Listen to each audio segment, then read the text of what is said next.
Hi guys, my name is JC and welcome back to my channel JC Reads. For today's video, I'll be doing a spoiler-free review on 15 Lanes by S.J. Laidlaw. Just a disclaimer, I'll send a free copy of this book by Tundra Books via Netgalley in exchange for an honest review. Don't worry, this review will be completely spoiler-free because I just want to tell you guys how I feel about this book, because this book needs to be read by everybody out there. Trigger warnings for rape, sexual abuse, murder, suicide, self-harm, stuff like that. There are a lot of dark topics that are mentioned in this book, so it is a pretty dark book, but it's a very important book to read. The story is very tragic and very raw. I suggest only readers 16 plus to read this book because, like I said, the topics are pretty dark, pretty inappropriate for people who are at a younger age. Despite the dark topics that this book is about, the author didn't go too in-depth into the things, so you'll just get a brief explanation of what actually happened. Before I ramble on, I should just tell you first what 15 Lanes is about. This book is based in Mumbai, India, and that explains why I kind of look like this. Just the fact that I'm wearing bindis because I'm feeling Indian-ish right now. We have two main characters in this story, which are Noor and Grace, and the story is told through their point of views. These two girls live very different lives. Noor has lived her entire life in the 15 lanes of Mumbai's red light district. She was literally born in a brothel where her mom is working in the sex trade. She's a sex worker. Noor finds out that one day she has to take over her mom's trade. Noor is struggling as she tries to break free from this future that is determined for her, and she also struggles to keep her family alive because she's the oldest daughter. On the other hand, Grace is a really lucky girl. She comes from a really rich family. She lives a really luxurious life, but the thing is, she has no friends, and one day her seemingly perfect life is destroyed when she faces a cruel online attack. This results in her having to join a community service project, and that's when she meets Noor. These two girls provide what they need for each other. One thing I really appreciated about this story is how both these girls have very different problems, and you might see Grace as a very lucky girl. Her problems seem really petty compared to Noor,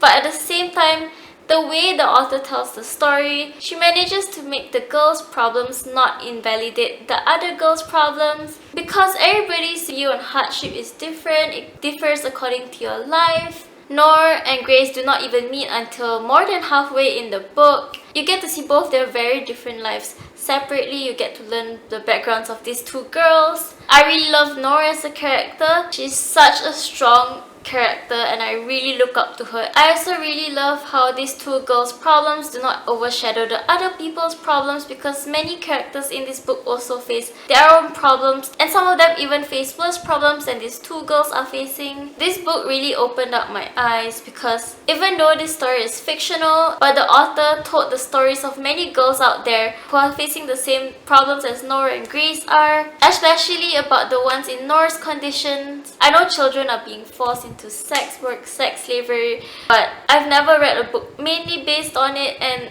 just reading about it and just reading it from Noor's perspective, it just really opened up my eyes to the problems that they are facing. This book really gripped me from the start. The way this story kicks off is when Noor is under her mom's bed and her mom's entertaining a customer, so you can imagine how horrifying that is. And Noor is only 5 at that time, so yeah. I loved how Noor did not look down on Grace's problems despite facing such a really tough life, and you might think that Grace's problems are just really nothing compared to what Noor is facing, but both of them provide what the other girl needs, and just their friendship isn't exactly like a best friend kind of friendship. Like, they're not, oh, this best friend saves the other, because they really just saved their own lives, but they needed each other at the same time. This book was very well researched.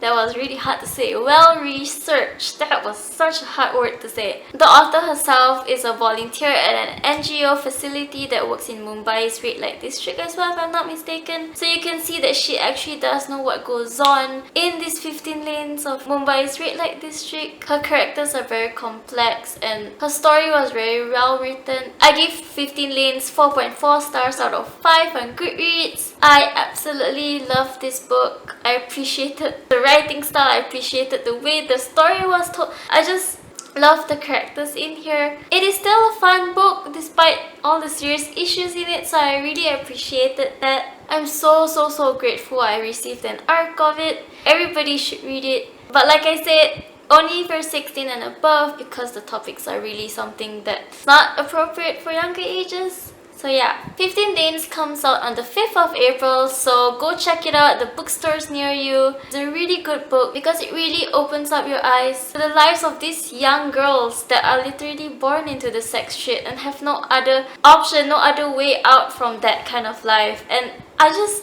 I felt so much for the characters, especially Noor, especially the people in her community. After reading this book, it made me so much more grateful. Just being able to choose what I want for my future. I have such a wonderful life. But anyway guys, that's it for my spoiler-free review.